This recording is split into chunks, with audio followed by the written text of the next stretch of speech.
big for me, son. She's too old for me, son. Anyways, this girl had a sign that said, I came to Los Angeles. I saw that. For the Hollywood sign, no. For Hollywood Boulevard, no. For to surfing. see Manny at Dodger Stadium, yes. Okay, that's exactly my point with Manny Ramirez being a Dodger, and exactly my point of being a superstar actually being in a Dodger uniform as another home run, I think by Brad Penny is getting lit up here in the first inning. Doesn't look very good coming back from the DL. This looks like he did good in Vegas, huh? A pretty long night. But that's exactly what I'm saying. A superstar comes over, and you get people in the seats. People actually want to come to Dodger Stadium. Oh, yeah.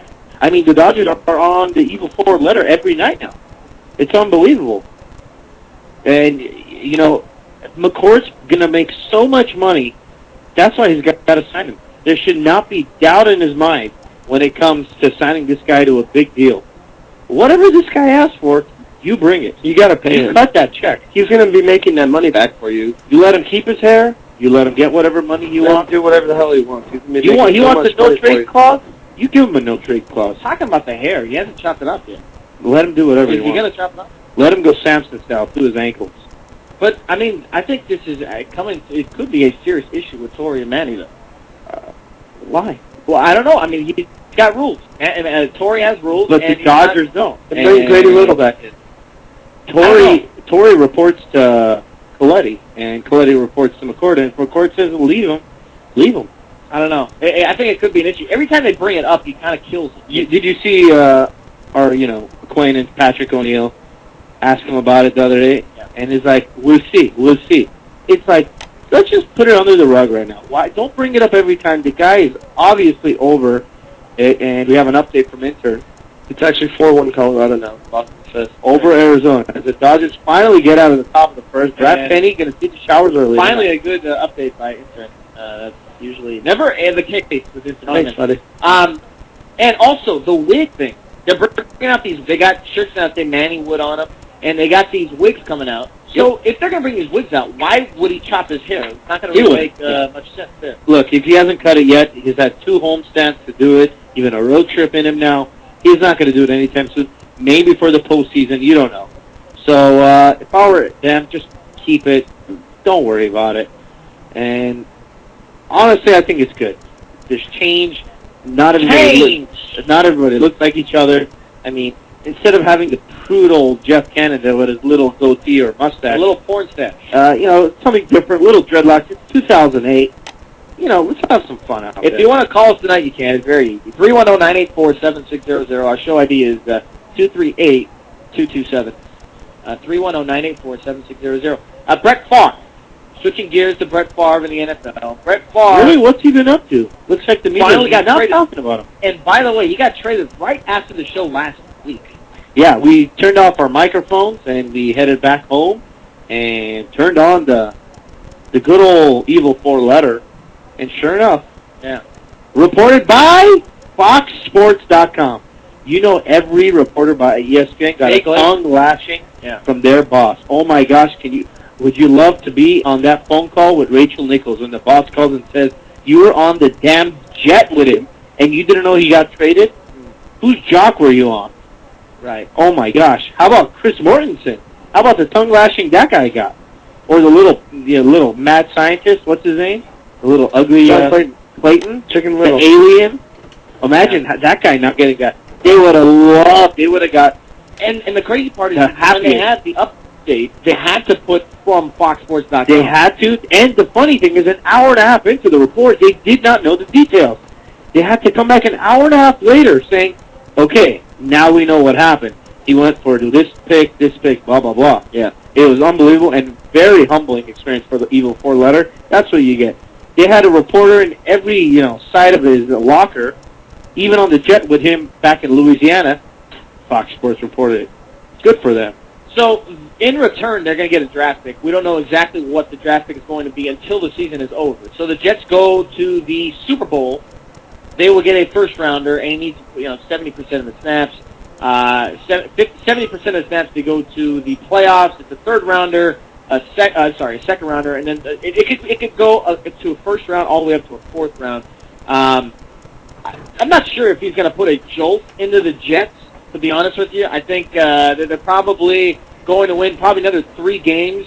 Him being a New York Jet, I don't think it's going to be that big of a case. I think a lot of it has to do with a lot of marketing. I think they're going to make a ton of money. They sold 3,000 jerseys as soon as he got traded. In the last, I think it was like 12 hours, they sold 3,000 jerseys. Also, they need it for a new stadium as well. I mean, they're looking for a new stadium. The Giants are getting a new stadium. The Yankees are getting a new stadium. The Mets. The Shea Stadium is going to be torn down. The Mets are going to get a new stadium. All 4 teams in New York are going to get a new stadium, so that's going to help the Jets get a new stadium as well. So I think it's good marketing-wise. On the field, I don't see Brett Favre doing much. I think he's got nobody. He's got nobody around him. At best, they're 8-18. I think at best. That's being generous too. Yeah. Here's the funny part in all this. I hate to ever think these words would come out of my mouth, but you know what? The Packers made a good decision. And so did the Jets. I watched that preseason game with the Packers. I mean, the crowd was all over Rodgers. And you know what? He looked damn good. Well, no, he looked good. Second play of the game, he got sacked. No, Not his fault, obviously. But he's got a ton of confidence. He's good in the pocket. And he's throwing off his back foot. He looked actually like a 4 years in the league, and he's starting his first game. So the guy's been there. He knows what it's like. But finally, he gets to go in there without this monkey on his shoulder. You know, the Packers, obviously, they're not going to be as good as they were last year going to the final game, second to final game. But the future is bright for them if injuries don't take the hold of Rodgers. Because who do they have behind Rodgers? Nobody. Yeah, well, they have a couple freshmen. Rodgers is known to get hurt. That's the thing. I mean, he coming out of got this college, weird eye situation. He was a huge. He was a big time quarterback coming out. He looked very good. I thought he looked very good. He was throwing his back. He looked like a younger version of Brett Favre with a lot of confidence.